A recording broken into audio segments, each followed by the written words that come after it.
नमस्कार। आज का हमारा टॉपिक है कि आपके बैंक खाते के साथ असल में होता क्या है। कभी सोचा है वो जो एक पुराना बैंक अकाउंट कहीं पड़ा हुआ है जिसे सालों से इस्तेमाल ही नहीं किया, उसका क्या हुआ होगा? या फिर उससे भी ज्यादा जरूरी, क्या होगा अगर आपका वो अकाउंट जिसे आप रोज इस्तेमाल करते हैं अचानक से बस काम करना बंद कर दे? आज हम इन्हीं बहुत जरूरी सवालों के जवाब जानेंगे। तो इस जानकारी को पूरा समझने के लिए हमारे साथ अंत तक बने रहिएगा।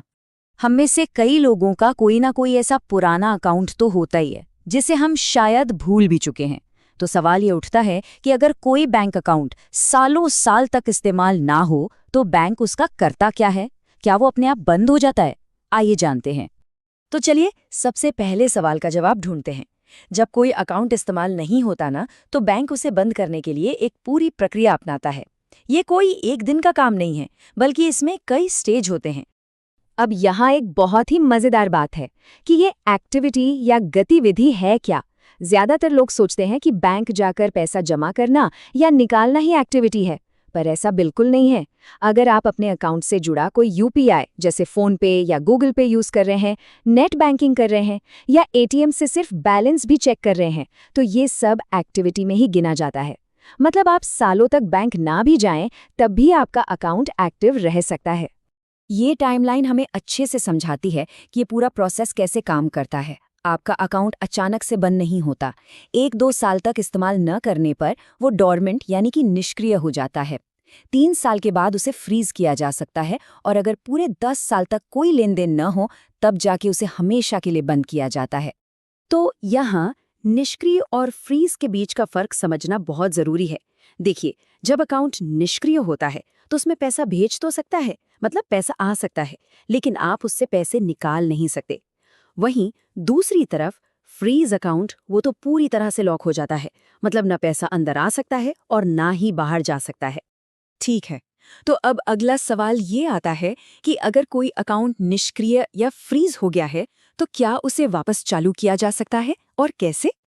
अच्छी खबर ये है कि ये प्रोसेस काफ़ी आसान है। आपको बस अपनी पहचान दोबारा वेरीफाई करवानी होती है, जिसे हम केवाईसी कहते हैं। इसके लिए आपको अपनी बैंक ब्रांच जाना होगा, एक फॉर्म भरना होगा और अपना आईडी प्रूफ और फोटो जमा करना होगा। बस इतना ही। आपका अकाउंट कुछ ही मिनटों में या ज़्यादा से ज़्यादा 24 घंटों में फिर से चालू हो जाएगा। चलिए अब एक बहुत ही गंभीर मुद्दे की बात करते हैं। जरा सोचिए, आपका वो अकाउंट जिसमें आप रोज लेन देन करते हैं वो अचानक फ्रीज हो जाए तो? ये आजकल बहुत से लोगों के साथ हो रहा है, और ये जानना बेहद जरूरी है कि ऐसा क्यों होता है। इसका कारण लगभग हमेशा एक ही होता है। आपका अकाउंट, चाहे जाने अनजाने में ही सही, किसी फ्रॉड वाले ट्रांजैक्शन से जुड़ गया है। एक छोटी सी दिखने वाली गलती आपको एक बहुत बड़ी मुसीबत में डाल सकती है। और ये हमें एक खास और बहुत तेजी से फैल रहे स्कैम पर ले आता है, जिसके बारे में हर डिजिटल वॉलेट यूजर को पता होना ही चाहिए। इसे कहते हैं यूपीआई के बदले कैश घोटाला। ये स्कैम बहुत ही सरल तरीके से काम करता है और लोगों की मदद करने की भावना का फायदा उठाता है। कोई अनजान व्यक्ति आपसे कैश मांगता है और बदले में कहता है कि मैं आपको यूपीआई से पैसे भेज देता हूँ, लेकिन वो जो पैसा आपके अकाउंट में आता है वो किसी अवैध सोर्स से होता है। अब जब पुलिस या बैंक उस धोखेबाज के अकाउंट को फ्रीज करते हैं तो उस अकाउंट से जुड़ा होने के कारण आपका अकाउंट भी फ्रीज कर दिया जाता है। और इसके जो नतीजे हैं वो बहुत गंभीर हैं। बात सिर्फ पैसे रुकने की नहीं है, बात यह है कि आप एक क्रिमिनल इन्वेस्टिगेशन का हिस्सा बन जाते हैं। आपको अपनी बेगुनाही साबित करने के लिए कोर्ट कचहरी के चक्कर काटने पड़ सकते हैं, जिसमें सालों लग सकते हैं। तो इस खतरे को समझने के बाद सवाल ये है कि इससे बचने का सबसे असरदार तरीका क्या है? हम अपनी सुरक्षा कैसे कर सकते हैं? ये बात हमेशा याद रखनी चाहिए। दूसरों की मदद करना अच्छी बात है, लेकिन ये कभी भी आपकी फाइनेंशियल सिक्योरिटी की कीमत पर नहीं होना चाहिए, खासकर उन लोगों के साथ जिन्हें हम जानते तक नहीं। याद रखिए, जिस व्यक्ति को सच में जरूरत है उसके पास कैश लेने के कई सही तरीके हैं। हर जगह एटीएम है, बायोमेट्रिक से पैसे निकालने की सुविधा है। किसी अनजान इंसान का यूपीआई के बदले कैश मांगना, ये अपने आप में एक बहुत बड़ा रेड फ्लैग है। तो अंत में ये सवाल हम सबके लिए है।